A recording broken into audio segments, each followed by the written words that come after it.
देख रहे हैं गोरखधंधा अब्रार कुरैशी के साथ। अस्सलाम वालेकुम। आज का गोरखधंधा इंसानों के साथ जुड़ा है। इंसान जिसको अशरफुल मखलूक़ात कहते हैं, इसकी अहमियत और अफादियत के ऊपर बात होगी। फिर जो जदीद टेक्नोलॉजी है वो इंसानों की जगह कैसे ले रही है। तो आज के इस गोरखधंधा के एपिसोड में बड़े हुनरमंद, बहुत अच्छी कारोबारी शख्सियत, पेशे के एतबार से जो इनकी क्वालिफ़िकेशन है वो सॉफ्टवेयर इंजीनियर हैं, देश से उठ के परदेश में आए और ग्रेट ब्रिटेन के अंदर बैठ के इसी ग्रेट ब्रिटेन की और पूरी दुनिया में बैठे हुए इंसानों के ऊपर हम बात करेंगे। क्या इंसानों की जगह जदीद टेक्नोलॉजी लेने जा रही है? तो आप अपना फीडबैक भी दीजिएगा और आज के गोरखधंधा में मोहम्मद रमज़ान नवीद मेरा साथ देंगे। अस्सलाम वालेकुम। वालेकुम सलाम रहमतुल्लाह। कैसे हैं आप? अल्हम्दुलिल्लाह। कैसे हैं आप? सुना कैसे हैं? अल्हम्दुलिल्लाह। बड़ा अच्छा मौसम है और दिल करता है कि आपसे बात की जाए। Thank you very much. Likewise जी, बिल्कुल ज़रूर। ठीक, मैंने कहा कि आप सॉफ्टवेयर इंजीनियर हैं, क्यों इंजीनियर बने थे? सो बेसिकली जो मेरा शुरू से शौक था ना वो कंप्यूटर की तरफ था। इवन जब मैं मैट्रिक पाकिस्तान कश्मीर में कर रहा था तो कंप्यूटर की ही तरफ मेरा रुझान था। तो वहाँ से फिर गाइडेंस एक उस्ताद मोहतरम में उन्होंने दी कि जी आप जो है ना प्रोग्रामिंग की तरफ जाएं, आर्टिफिशियल इंटेलिजेंस की तरफ जाएं। तो फिर जब मैं मीरपुर गया, वहाँ से मैंने जब इंटरमीडिएट का एग्ज़ाम पास किया तो वर्चुअल यूनिवर्सिटी उस वक्त नई नई ओपन हुई थी। वहाँ पे फिर मैंने एज अ सॉफ्टवेयर इंजीनियर के कोर्स में जो है काम किया। अगर आप इंजीनियर हैं, कंप्यूटर का आपको शौक है, तो यकीनन पहली बार आप कब कंप्यूटर के सामने बैठे और कब उसकी शक्ल देखी? ये तकरीबन 1997 में, 1996-1997 में। उसका नाम क्या था? पेंटियम 1 था या कुछ इस तरह का था। बहुत बड़ा कंप्यूटर था, इतना तो जब पहली बार कंप्यूटर बना तो वो इतना बड़ा नहीं था, जिस कमरे में आप सोते हैं वो उतना बड़ा था, ऐसे ही है? तकरीबन इतना जी। उसको मेन फ्रेम कहते हैं।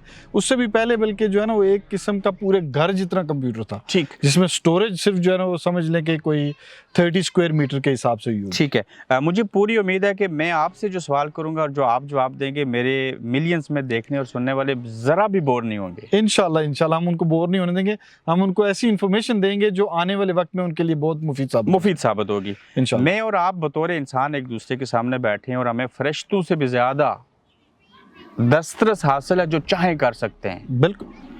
लेकिन ये जो इंसान है हमारी शक्ल में, दीगर शक्लों के अंदर, सुना है कि इसकी अहमियत कम होने जा रही है। 100% जो टेक्नोलॉजी है ना वो इस हद तक जो है ना वो चेंज हो रही है कि जहाँ पे जो मैनुअल काम जितने भी हैं ना उसमें इंसानों की ज़रूरत नहीं रहेगी। मसलन जैसे कि एक बंदा जो एक फैक्ट्री के अंदर कोई ब्रेड फ्लिप करता है, या आप एक फैक्ट्री के अंदर पैकिंग करते हैं, पिकिंग करते हैं, वो सारे के सारे काम ऑटोमेट होने जा रहे हैं। क्योंकि देखें, इंसान एक लिमिट तक काम कर सकता है, ठीक है। 8 घंटे की शिफ्ट होती है, 10 घंटे की, उसके बाद उसकी प्रोडक्टिविटी ड्रॉप हो जाती है। ट्रू। जो रोबोट्स हैं वो उनकी प्रोडक्टिविटी 24/7 है। रोबोट आपसे ब्रेक नहीं मांगेगा, उसको टॉयलेट नहीं जाना पड़ता, उसको खाने के लिए नहीं चाहिए, ठीक है जी। वो राउंड द क्लॉक काम कर सकता है और वो सैलरी भी नहीं लेगा। वन टाइम इन्वेस्टमेंट है। ज़ाहिर है थोड़ा बहुत मेंटेनेंस का खर्चा होगा, लेकिन अदरवाइज वन टाइम इन्वेस्टमेंट। अगर इंसान को अल्लाह ने अशरफुल मखलूक़ात बनाया, इंसान को अल्लाह ने बनाया, फिर इंसान ने रोबोट को बनाया, एक इंसान की जगह रोबोट कैसे ले सकता है? मैं नहीं मानता। ये देखें, सिंपल सा सिनेरियो है कि जितने भी मैनुअल काम है ना वो इंसान से ज़्यादा बेहतर रोबोट कर सकता है। उसकी रीज़न सिंपल ये है कि इवन तो हम ये सोचते हैं कि रोबोट को ऐसी चीज़ है जिसको आप एक सेट पैटर्न के अंदर चला दें तो बस वो उतना ही काम करेगा। यस, मे बी आज से 40 साल पहले कोई बॉट अगर बना है तो वो सेट पैटर्न के मुताबिक काम करता था। अभी अगर आप थोड़ा सा गूगल के अंदर सर्च करें फिगर 01 के नाम से, ठीक है, वो रोबोट इतना इंटेलिजेंट है कि वो मतलब एक किस्म का प्री ट्रेंड ज़रूर है, लेकिन वो लर्न कर रहा है एज इट गोज। ऐसा नहीं है कि उसको जो चीज़ बता दी गई बस वही करेगा। ठीक।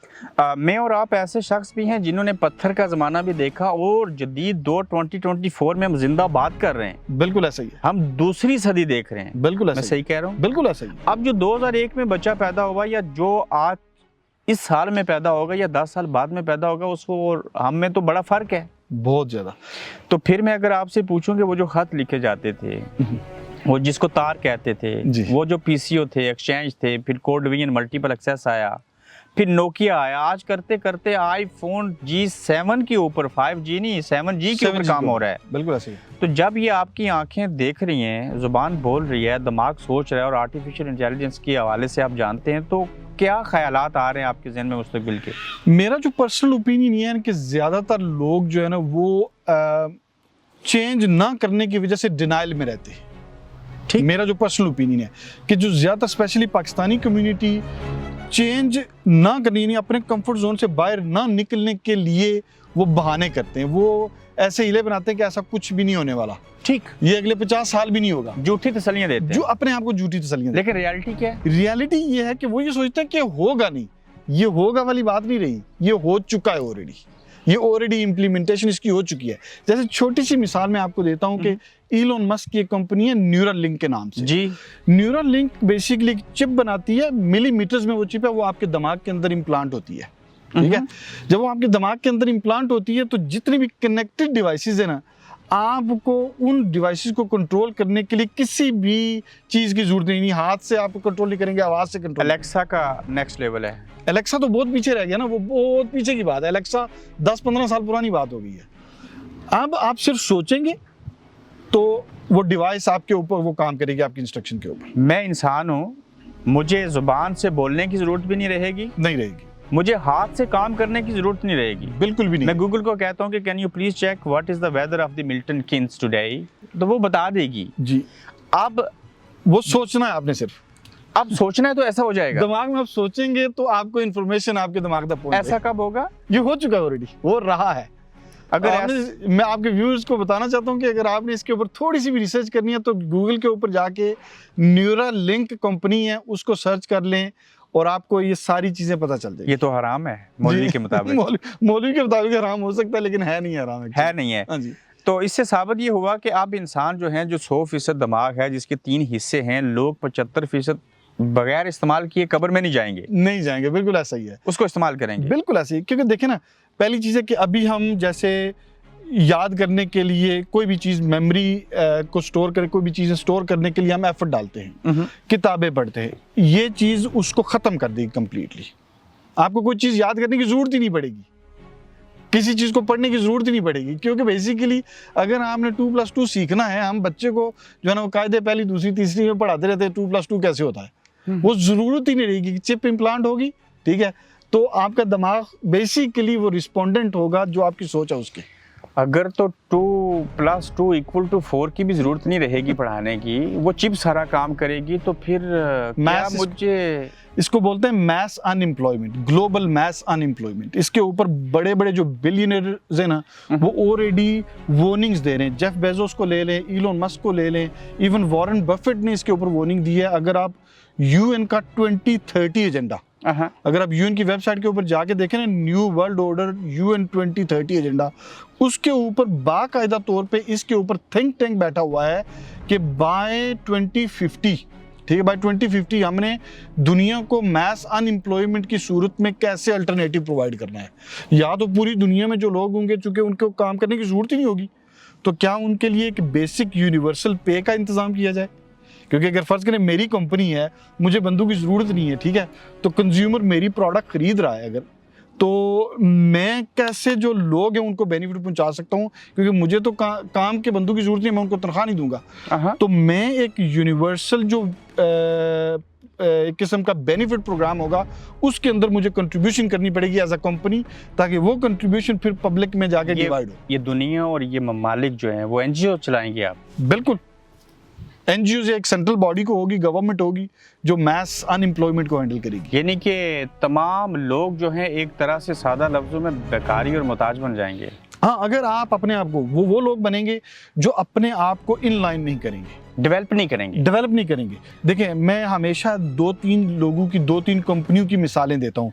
कोडक की कंपनी हुआ करती थी, आज से 20 साल पहले, कैमरा वाली फोटो प्रिंट करने वाली, फोटो फिल्म भी होती थी। हम वो रील लेके जाते थे, वो कहते 7 दिन के बाद आए आपको फोटो मिल जाएंगे, साफ करके देंगे, ऐसी करते, ठीक है जी। या नोकिया हुआ करती थी, ब्लैकबेरी हुआ करती थी। ये कंपनी आज किधर है? इनको किस चीज ने मात दी है? सिर्फ और सिर्फ एक चीज ने, वो डिनाइल। ये लोग डिनाइल में थे, क्योंकि ये यूनिकॉर्न्स थे अपने वक्त के अंदर, इन्होंने सोचा कि शायद हम इतने बड़े हो चुके हैं कि हमें कोई भी चीज़ हिला नहीं सकती है। तो नोकिया को आईफोन वाला कैमरा ऑफर हुआ था ना? ये जो कैमरा आज हम आईफोन में यूज़ करते हैं, ये पहले नोकिया को ऑफर हुआ था, उन्होंने डिक्लाइन कर दिया। तो आज वो पीछे रह गए, आज वो पीछे वो खत्म हो गए। खत्म हो गए। तो 20-30 का जो फार्मूला है जो शुरू होगा, जो 20-50 तक इम्प्लीमेंट हो जाएगा, यूएस का फार्मूला है, तो इसके तहत इंसानों की जगह रोबोट काम करेंगे 100%। बल्कि अगर आप इलोन मस्क की जो दुनिया की सबसे ज़्यादा तेज़ रफ्तारी के साथ एक ऑटोनमस फैक्ट्री के अंदर कारें बनती हैं, यानी एक साइड से रॉ मटेरियल दाखिल होता है और दूसरी साइड से कार बनी हुई निकलती है, उसमें 85% आज के दौर में 85% काम रोबोट्स कर रहे हैं। रोबोट्स कर रहे हैं, रोबोट्स कर वो थकते नहीं हैं। थकते नहीं। हम इंग्लैंड में बैठे हैं जी। यहाँ पे जो पहला तजुर्बा हुआ जदीद टेक्नोलॉजी में से एक चीज़ का, जो रोबोट डिलीवरी करता था, वो मिल्टन किन्स में हुआ। जी। फिर ये जो नए स्कूटर आए, जहाँ मर्जी खत्म हो फेंक दें, कार्ड डालें और चला के चले जाएं, सफरी सहूलियात होती हैं। हिस्ट्री है वो भी हिस्ट्री है, वो भी हिस्ट्री बन वो चुकी माजी बन चुका, माजी बन चुका। मैं उसकी बात ना करूं। मैं आपको एक बात बता रहा हूँ कि यूके के अंदर एक ऐसा प्रोजेक्ट जिसके ऊपर ऑलरेडी काम हो चुका और 50 to 60% काम हो चुका ऑलरेडी, मोटरवे के ऊपर। हाँ जी, super highway, drone super highway के नाम से एक चीज बनने जा रही है। एक ऐसी सड़क बन रही है जिसको ड्रोन सुपर हाईवे कहते हैं। हाँ जी, ये मोटरवे M1 के ऊपर बनेगी हाईवे। एक बेसिकली ना एयर रूट फजा में बनेगी, फजा में एयर रूट बन रहा है। एक ऐसी एयर चीज बनेगी जिसको आप एयरलाइन कह सकते हैं। Airline, air root basically air root बनेगा। ठीक है। तो बेसिकली अगर आपने नोट किया हो, M1 के इर्द गिर्द हर 2-4 माइल के बाद वेयर हाउसेस का एक ब्लॉक बन रहा है। ऐसा ही है, राइट भी लेफ्ट भी। वो ब्लॉक्स इस प्रिपरेशन में बनाए जा रहे हैं कि जो 2026 के अंदर ये जो ड्रोन सुपर हाईवे की जो लॉन्च है ना, उसको फैसिलिटेट करने के लिए बेसिकली जो ये वेयर हाउस है, ये डिस्ट्रीब्यूशन सेंटर्स होंगे। आपने देखा होगा कि हमारे सिटी सेंटर्स बंद हो रहे हैं, वहाँ पे शॉप्स जो है वो एक स्पीड के साथ बंद हो रही है। ट्रू, स्पेशली कोविड में बंद हुई। कोविड में, ठीक है, रिटेल पार्क्स बंद हो रहे हैं। एक्सपेरिमेंट हुआ कि भाईजान लोग घर से बैठ के काम करें, उन्हें आने की फिजिकली जरूरत नहीं है। जाने का टाइम जाया, आने का टाइम जाया, लंच टाइम का टाइम जाया, फ्यूल जाया, फिजिकली फ्यूल जाया, गाड़ी चेंज, बिल्कुल ऐसा ही है। एनवायरनमेंट के लिए जो मसला हो सकता है, तो होगा क्या कि आप अपने मोबाइल के ऊपर ऑर्डर करेंगे, ड्रोन आपका ऑर्डर प्रिपेयर करेगा, बल्कि वो रोबोट ही प्रिपेयर करेगा ऑर्डर, आपका इंसान भी नहीं करेगा। इसके ऊपर मैं आपको एक ओपन चैलेंज करता हूं, जो आपके व्यूज हैं उनको जाके एक चीज यूट्यूब के ऊपर सर्च करें, Ocado hive. Ocado hive, OCADO hive, HIVE। Ocado hive search करें, आपको पता चल जाएगा कि ऑलरेडी ये मॉडल इंप्लीमेंट हो चुका है और पिछले 10 साल से ये डिलीवरीज कर रहा है। यानी आप जब ऑर्डर करते हैं ना ऑनलाइन वेबसाइट के ऊपर, मैंने देखा, वीडियोस देखी, अमेरिका में हो रहा है, कनाडा में हो रहा है, ऑस्ट्रेलिया में हो रहा है। बिल्कुल रियल टाइम में रोबोट्स आपका ऑर्डर तैयार करते हैं, वो पैक करते हैं और बाय एयर जाके भी दे देते हैं। बाय एयर जाके। ठीक है, अब मुझे बताएं कि मुझे अगर किसी कोर्ट केस के अंदर किसी वकील को मुस्तकबिल में हायर करना पड़े, तो क्या मुझे इस टेक्नोलॉजी के होते हुए वकील की जरूरत नहीं पड़ेगी? नहीं पड़ेगी। क्या मुझे कोर्ट में हियरिंग के लिए नहीं जाना पड़ेगा? वकील को भी छोड़ें, आपको अकाउंटेंट की जरूरत नहीं पड़ेगी, जो स्पेशली बुक कीपर्स और अकाउंटेंट हैं। डॉक्टर की जरूरत नहीं पड़ेगी। जीपी जो जनरल प्रैक्टिशनर्स हैं, उनकी जरूरत नहीं पड़ेगी, क्योंकि तो उनकी जगह कुछ जिन्नात होंगे। जिन्नात नहीं होंगे, अगेन आर्टिफिशियल इंटेलिजेंस होगी। ठीक है जी। तो फिर हम इस दुनिया में रह के किस चीज को एंजॉय करेंगे? हम बस घूमेंगे फिरेंगे, बस दैट्स इट। लस्सी पी सकेंगे। लस्सी पिएंगे, बिल्कुल ऐसा ही है। जो कॉमन मैन होगा ना, वो डिपेंड करेगा, अगर तो वो इनलाइन नहीं करेगा अपने आप को लेटेस्ट टेक्नोलॉजी के ऊपर, आर्टिफिशियल इंटेलिजेंस और इसके साथ जुड़े हुए जितनी भी फील्ड्स हैं उनके ऊपर, तो वो अनएम्प्लॉय हो जाएगा, उसकी ज़रूरत नहीं रहेगी सिस्टम के अंदर। यानी इकोनॉमी को चलाने के लिए, इकोनॉमी के पहिए को चलाने के लिए उस इंसान की ज़रूरत नहीं रहेगी। तो उसके लिए फिर गवर्नमेंट्स, दुनिया की सारी ऑलमोस्ट गवर्नमेंट, स्पेशली जो वेस्ट की हैं, वो मिल के एक यूनिवर्सल क्रेडिट का, एक यूनिवर्सल पे का एक निज़ाम बनाएंगी। मैं इंग्लैंड से पाकिस्तान जाता हूँ तो 7 घंटे लगते हैं डायरेक्ट फ्लाइट पे। जी। मैं वाया जाऊँ तो ज़रा स्टे भी हो जाती है, मेरी थकावट भी कम होगी। जी। मैं यहाँ से पाकिस्तान जब आने वाले 10 सालों के बाद जाया करूँगा, ये कोई भी जाएगा, तो उसमें क्या तजाद होगा? जी, सुपरसोनिक के नाम से एक चीज़ है। सुपरसोनिक, जो आपके व्यूज हैं वो सर्च कर सकते हैं यूट्यूब के ऊपर या इवन गूगल के ऊपर। सुपरसोनिक क्या चीज़ है? Supersonic basically almost thousands of miles per second के हिसाब से ट्रेवल करेगा। ठीक है, ठीक है। और इस टेक्नोलॉजी के ऊपर ऑलरेडी रशिया, चाइना, USA काम हो चुका है, जो बेसिकली इसके ऊपर क्या कहते हैं आप उसको के ट्रायल्स हो चुके हैं, ठीक। हो रहे हैं, ठीक है। उसमें ज़रा कुछ कॉम्प्लिकेशंस हैं, लेकिन जैसे आपने पूछा कि अगले 8 से 10 साल या 15 साल में, तो मैं 100% कॉन्फिडेंट हूँ कि सुपरसोनिक जैसी कोई प्लेन या कोई ट्रेन ऐसी चलेगी जो आपको with in couple of hours 7 घंटे नहीं, 1 घंटे या 2 घंटे में यहाँ से पाकिस्तान पहुँचा देगी। ठीक हो गया। ये जहाँ पे आपको सुनने के बाद आसानियाँ दिखाई दे रही हैं इंसानों के लिए और काम जी। करने वाले कारोबारी मराकज़ के लिए, जी वहीं पे ये चीज़ें किस नौइयत का नेगेटिव इम्पैक्ट पूरी दुनिया के इंसानों के ऊपर डाल सकती हैं? जी, जहाँ पे इमोशनल हेल्थ का है और मेंटल हेल्थ का है, वो तो डेफिनेटली होगा, क्योंकि ज़ाहिर है अभी हम जब जाते हैं बाहर, सोशलाइज करते हैं, काम करते हैं, लोग के साथ मिलते हैं, ठीक है, और अगर सारा कुछ टेक्नोलॉजी करेगी तो हर बंदा आइसोलेट हो जाएगा। वो तो हम अभी भी रोना रो रहे हैं, रोना है, लोग लेकिन आते नहीं हैं। ये एक्सट्रीम लेवल तक चला जाएगा। अभी कुछ भी नहीं है, अभी तो फिर भी आपको ना इंटरेक्शन मिलती है, आने वाले वक्त में वो इंटरेक्शन भी खत्म हो जाएगी। मैं आपका सामने बैठ के इंटरव्यू करने की जरूरत नहीं रहेगी उसमें, तो बल्कि बाकायदा तौर पे मेटावर्स, जो मेटा कंपनी है फेसबुक की, उन्होंने ऑलरेडी काम शुरू किया हुआ है और वो बड़े अच्छे तरीके से काम कर रहे हैं। विजन प्रो एक बेसिक मिसाल है कि आप रिमोटली कैसे इंटीग्रेट कर सकेंगे लोग के साथ। मैं अखबार के साथ था तो रेडियो में चला गया जी, अखबार की अहमियत खत्म हुई, रेडियो में गया, रेडियो को कम जाना, टीवी में गया। मैं टीवी में गया तो टीवी से मैंने अपने आप को डाइवर्ट किया, मैं डिजिटल मीडिया पे आ गया। बिल्कुल। अब मैं सोच रहा हूँ कि चाइना मॉडल पे पाकिस्तान चला गया तो मैं कहीं और चला जाऊँ। अब ये बताइए कि जहाँ इसके पॉजिटिव और नेगेटिव इम्पैक्ट हैं, तो फिर हम क्यों ना देसी और अंग्रेजी भी बात उसके ऊपर भी हो जाए। बिल्कुल जरूर होनी चाहिए। देखिए 2 सदियों की बात करते हैं, थोड़ा सा अरसा पीछे चले जाते हैं, मैं 2006 की नहीं उससे भी पीछे जाता हूँ। लोग दूध में पानी मिला दें और पी लें, कोई नुकसान है? कोई नुकसान नहीं है, शरीयत बार से है, शरीयत एथिकली है, शरीयत एथिकली है, बिल्कुल मॉरली है, मॉरली है। ओके। फिजिकली तो कोई नुकसान नहीं है आपको, कोई नुकसान नहीं है। हाँ जी, अब अगर एक चॉकलेट बन जाए और वो खाने के बाद आपको शुगर हो जाए, बिल्कुल वो नुकसान है। बिल्कुल डेफिनेटली। तो देसी मिलावट से अंग्रेजी मिलावट खतरनाक है, खतरनाक है बिल्कुल। आगे बढ़ते हैं। लोग गन्ने का जूस पीते थे, लोग लस्सी पीते थे, आज क्या पीते हैं? कोक, पेप्सी, लुकोसेट पीते हैं, कोक पीते हैं, हम रेड बुल ओरियो पीते हैं, मिल्क शेक ओरियो है, मिल्क शेक, स्ट्रॉबेरी है, बिल्कुल सारा सही, कुछ है। ऐसा ही है। तो अब जब अंग्रेज फिर से इन चीजों के अंदर मिलावट करेगा, इंसान की चीज को पीछे ले जाएगा, तो नेगेटिव इम्पैक्ट तो होंगे। डेफिनेटली होंगे। देसी मिलावट अच्छी है अंग्रेज की मिलावट से। देखें उसमें सिंपल सी बात यह है कि जो वेस्ट का 3 कोर फार्मूला है ना, कि किन 3 चीजों को आपने टारगेट करना है। ओके, ठीक है, सबसे पहले आपके गट को टारगेट करना है उन्होंने। गट से मुराद वो आपको ऐसी चीजें फीड करेंगे जिससे आपकी जो माइंड है वो क्लाउडी रहेगी। यार आप सही खाएंगे नहीं, आप सही सोचेंगे नहीं। तो ओके, सिंपल सी बात है। अगर आपका गट हेल्दी नहीं है तो आप सोच भी सही नहीं सकते। ठीक है, ठीक है जी। दूसरा है आपको रिलीजन से दूर करना, रिलीजन रिमूव करना। ये बल्कि आप एपर्सन राल्फ की एक बुक है, न्यू वर्ल्ड ऑर्डर 1989 में छपी थी। अब वो मार्केट के अंदर मिलती नहीं है, शायद आपको कोई पुरानी कॉपी, लेकिन वो सारी बातें सच साबित हो रही हैं, ऑलरेडी लिखी हुई है ये चीजें, 1 सदी पहले लिखी गई हैं। ठीक है जी। तो पॉइंट ये है कि ये चीजें ऑलरेडी इम्प्लीमेंट हो चुकी हैं और दुनिया तैयार है मेरे ख्याल में। लेकिन हम इंसान ठहरे, ऊपर से मुसलमान ठहरे, और हम दुनिया की एक अलग मखलूक हैं जो कि हमें खुदा के मानने वाले हैं। बिल्कुल। तो लिहाजा हम तो मजहब से दूर नहीं होना चाहते जी। तो इस चीज के ऊपर हमारे मजहबी स्कॉलर जो स्कॉलर की डेफिनेशन में आते हैं और जो अच्छे मुसलमान हैं जिनके अंदर ईमान है जी, उन्हें क्या करना चाहिए? इसका काउंटर क्या है? देखिए बेसिकली क्या है कि जहाँ पे मैं समझता हूँ कि आज का जो स्कॉलर है ना वो खुद आइसोलेट है। ठीक है। और जब भी आप दुनिया से आइसोलेट होंगे ना तो आप मखलूक के लिए काम नहीं कर सकते, नहीं कर सकते। सिंपल सी बात है। जब आप कंप्लीटली आउट ऑफ टच हो जाएंगे ना कि दुनिया में हो क्या रहा है, हमारा मौलवी, हमारे जो स्कॉलर्स हैं वो बस उन्होंने सर नीचे फेंक के एक तरफ लगे हुए हैं।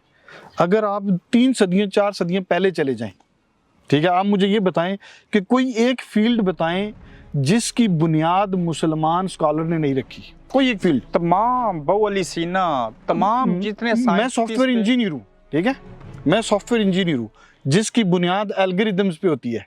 ठीक है, और एल्गोरिदम, पहला एल्गोरिदम अलजबरा अल-ख्वारिज़मी ने किया। कोई भी दुनिया का एल्गोरिदम कंप्लीट नहीं है अल-ख्वारिज़मी की बेस जो अल-ख्वारिज़मी ने रखी। रमजान नवीद साहब जी,